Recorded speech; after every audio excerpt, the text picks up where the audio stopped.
नमस्कार, आपण पाहताय SR24 न्यूज। घरासमोर उभे राहण्याच्या कारणावरून तरुणाला लाकडी दांड्याने मारहाण, जाब विचारण्यासाठी गेलेल्या आईलाही शिवीगाळ करत विनयभंग, राहुरी पोलिसात गुन्हा दाखल।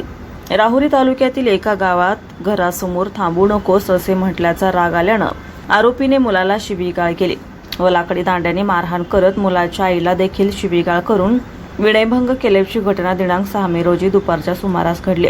एक तरुण दिनांक 6 मे 2026 रोजी दुपारी 2:30 दरम्यान त्याच्या घरासमोर असताना आरोपी तेथे आला, तेव्हा तरुण त्यास म्हणाला की तू येथे थांबू नको असं म्हणल्याचा राग आल्यानं आरोपीने शिवीगाळ तरुणाला आणि लाकडी दांडक्यानं मारहाण केली। तेव्हा तरुणाची आई जाब विचारण्यासाठी गेली असता आरोपीने त्यांना देखील शिवीगाळ करून लज्जा उत्पन्न होईल असं वर्तन केलं, तसेच तुला काय करायचे ते कर, माझे कोणी वाकडे करू शकत नाही अशी धमकी दिली। घटनेनंतर त्या तरुणाने राहुरी पोलीस ठाणे गाठत फिर्याद दाखल केली।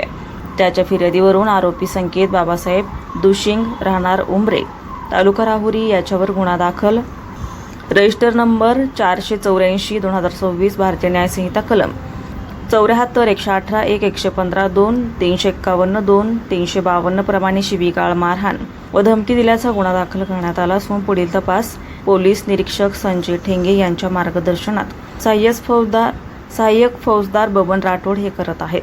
दिशा